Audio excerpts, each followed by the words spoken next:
First 2 days on the job and I want to quit. Hello, I'm a recent graduate with my degree in mechanical engineering. This is my first job out of college, and I started a construction job as a field engineer. The pay is fabulous, but the hours are horrendous, and I dislike my boss. Okay, well, if the pay is fabulous and you're an entry-level person, then you're probably getting fabulous pay because the hours are horrendous. The pay is probably commensurate with the hours. Okay, especially if you said the pay is fabulous and you like it. All right, and you just like your boss. Okay, let's hear about this boss. Okay, well, today he took me and another new hire out for lunch. It was a nice Amish-owned restaurant that serves lunch and canned goods. My boss would frequently comment about how the Amish women were uncleanly and gross, and he said he dislikes being served food by a woman with hairy legs. Okay, they don't like your boss either.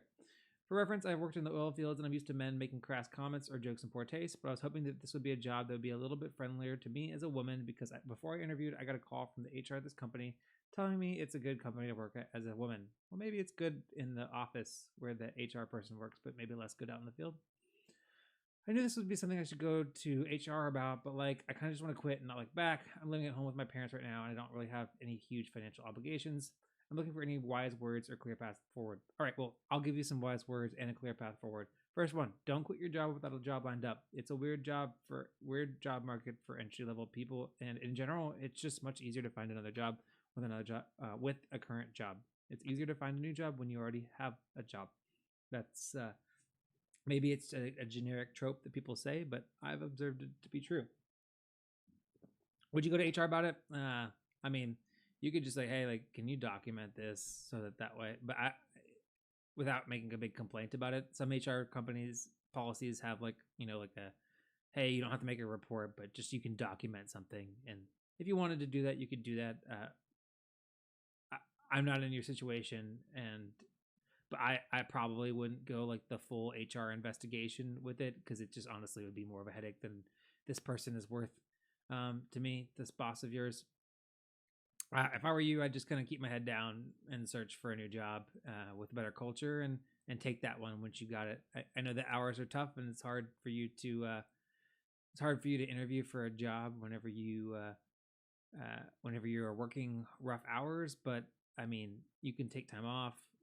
If you're going to leave the company anyways, you can go ahead and burn through some of that PTO that you have to go do the interviews at your new job.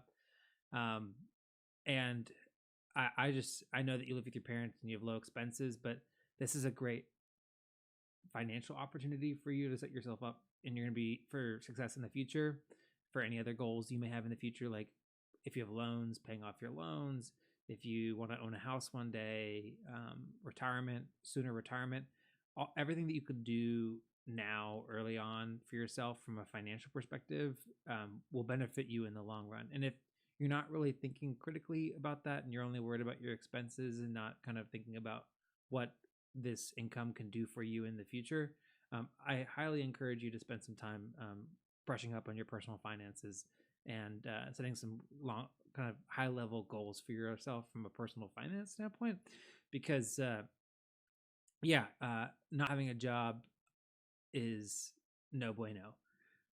Even if you think you can afford to swing it, it's not about affording to swing it. It's about staying on track to meet your long-term financial goals.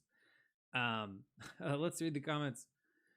HR telling you it's a good company for women should have been the first red flag. Seems like the kind of thing that a company that has a horrible culture towards women would say. Okay.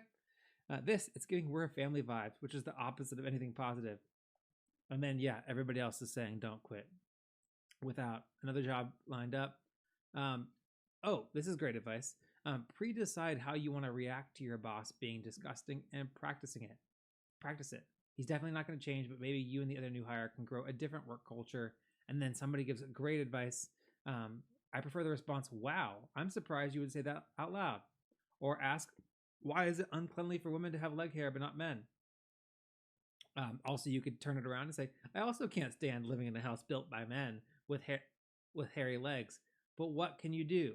Or what a weird thing to have an opinion about. Man, there's a bunch of great women engineers that have great responses, and men that also are allies for women in engineering. These are great responses that you can practice too, because we don't need misogynistic and retroactive, antiquated views on women in our field. We don't need it. That's why it's so important that organizations like SWE exist and that we promote more women in engineering, because again, the more diverse backgrounds we are, the more diverse abilities we can bring into solving problems. It's a good thing to have, and we need to encourage inclusion of others in our workspaces. All right.